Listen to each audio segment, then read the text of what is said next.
Welcome to this East Lothian kayak fishing video. Are you tired of throwing away expensive lures? And have you stopped fishing for difficult species in rough ground like pollock and bass because you're afraid of losing expensive lures? I found myself in that position a few years ago, and I want to share with you today my 3 top tips on how to get yourself out of snags and save those expensive lures. If you're like me, your tackle bag will be filled with loads of random bits of tackle. Everything from a 15-gram shiny that costs 50p right the way through to something like a Savage Gear spinner, that's an 8 quid lure, or this topwater pencil, which is a 10 quid lure. There's nothing worse than having your gear snag and basically, quite literally, throw away money. I had my tackle bag stolen about a year ago, and I must have lost somewhere in the region of £150 worth of lures, maybe even a little bit more than that.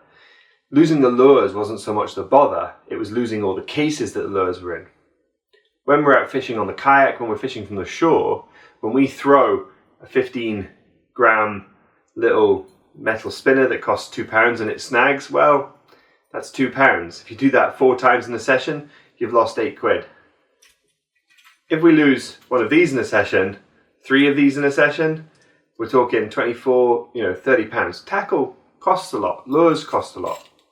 In this video, we're going to talk about the 3 things that I recommend to get yourself out of those snags when we're out on the kayak. So let's break this down then into the 3 main types of snags. There's the jam, where your lure or your weight locks into something. Normally it's going to be some rock on the seabed. The wraparound, where we've got a rope, maybe some kelp, and the lure flicks around the rope. Happens a lot when we're out fishing by pots in East Lothian on rough ground. And then the third most common type, where we hook a bit of kelp, and you can often feel your line is your lure wants to move because you're pulling the kelp or the seaweed along the bottom. The 3 main types: the jam, the wraparound, and the kelp. And I've got 3 clips for you here of the best way of getting out of those. Let's talk about the jam first of all. It depends on how the lure is jammed, but if you're fishing with a lure, often it's just because you've drifted over some rock. When we're fishing with feathers or weights on the bottom, you can bounce the weight off the bottom and you can feel what kind of ground you're on. This is one of the reasons that I use braided line. If you have your weight dragging along the bottom, it's going to get you trapped in stuff. That's one of the examples when one of the first things you should do is try and pedal back. We can bounce the weight along the bottom and feel, as we start to go up an incline, we can start to reel up. It's also a good idea to keep an eye on your depth finder. Let's be honest though, sometimes it doesn't happen and we get caught into something. Maybe we're wreck fishing, fishing around lobster pots, fishing around rough ground, and we get locked in and we jam the lure in. The best trick for that I found is trying to flick it out. I've got some clips here to show you how I like to get the lure and the weight out of that. Information podcast, standby channel 6363. Yes, got it. Woo! Do not want to break that rod tip by grabbing it. That would be very stupid. All stations, this is happening. When we think about the jam, one thing that's really important to consider is to make sure that we're straight up and down on the lure. And often that means paddling back to the location that we started. When we want to get that flick and really flick out the lure, it's not going to happen if we're fighting the lure on a diagonal. We need to be straight up and down. So get yourself up over the lure and just give the rod a really good flick, and that lure hopefully will pop right out of the hole. If the flick doesn't work and it's solid, the other option we've got is to paddle back over the ground and try and pull it out the other direction. So if our lure is jammed in this way, by paddling backwards and trying to pull the lure out, we can hopefully get the lure to spin out backwards. I've dropped the weight into a crack, that's what I've done. I can feel it. Hold on. Let me try and paddle back over it. Watch yourself here. It's alright.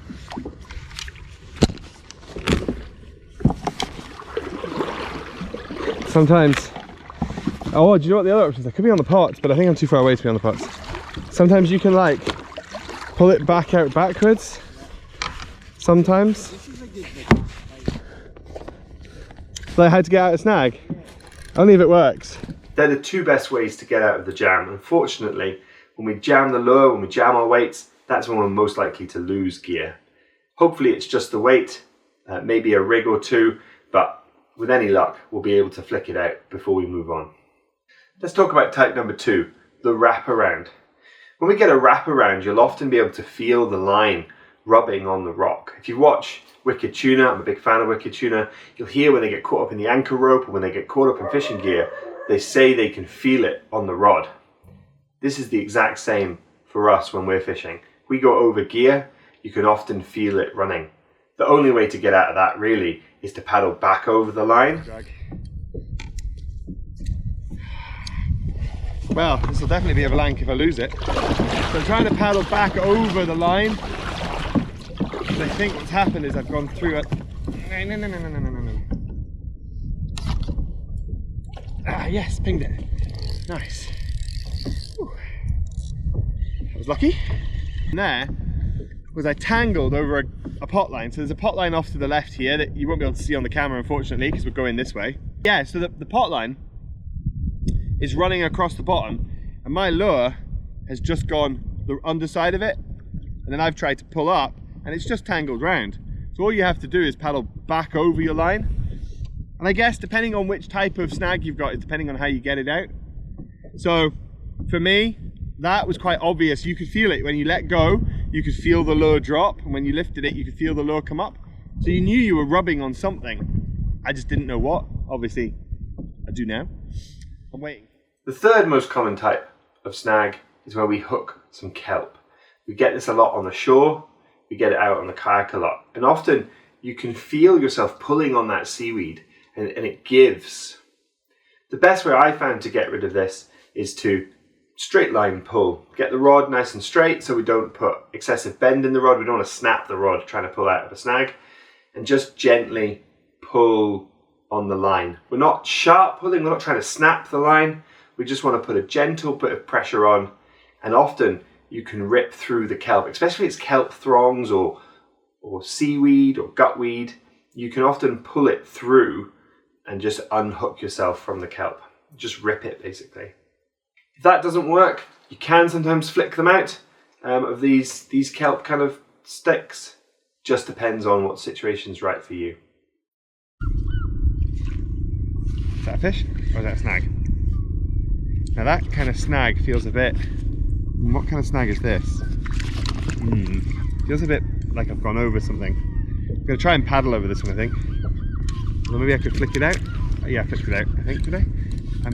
I flicked it out, but I got a tip wrap when I flicked it. So that's the only problem, because then you need to get it up off the bottom, so you're out the way of whatever it was you were snagged on. This is where my top tip comes in. You absolutely need to check your knots. If you're going to be fishing in rough ground and you're going to get snagged and you want to get yourself out of those snags, your knots have to be good. I lost a really nice Savage Gear Seeker, very similar to this one, because this is the one I bought to replace it, the other day, just because my knot wasn't good enough. My knot on the top of my line wasn't tied properly. I got caught in some kelp, I could feel it giving, I went to put a pull on it, and my knot untied. Make sure your knots are tied properly. Let's be honest, no one likes losing gear, no one likes losing lures, and no one likes leaving line in the water. There are times, unfortunately, where we do have to cut the lure. This happened to me most recently on a mackerel trip with a friend. I dropped down my weight, slammed straight into a rock jam. I tried paddling, I tried flicking, I could not get the lure out. I tried for about 10 minutes and I could not get my weight out of the rocks.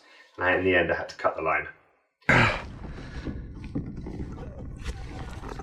The other option, I suppose, is I could try and grab the line and try and bounce it out a little bit. I don't have any gloves with me though.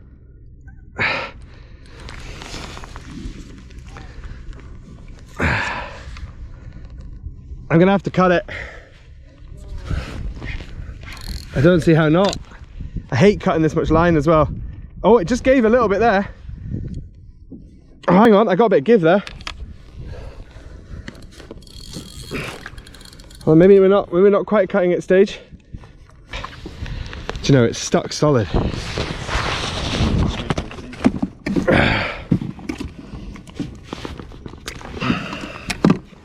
Hate doing that. It's not ideal, but sometimes you have to do it. If you are going to cut your line, try and cut it as close to the water, paddle right back up so you're right over the top of the lure, and then hopefully you can try and sort of cut and leave as little line as possible. If you've enjoyed this video, give it a like and subscribe. If you've got any other tips on how to get out of snags, leave them as a comment below. I hope you found this video useful, and I'll see you out there on the next fishing trip. Thanks for watching.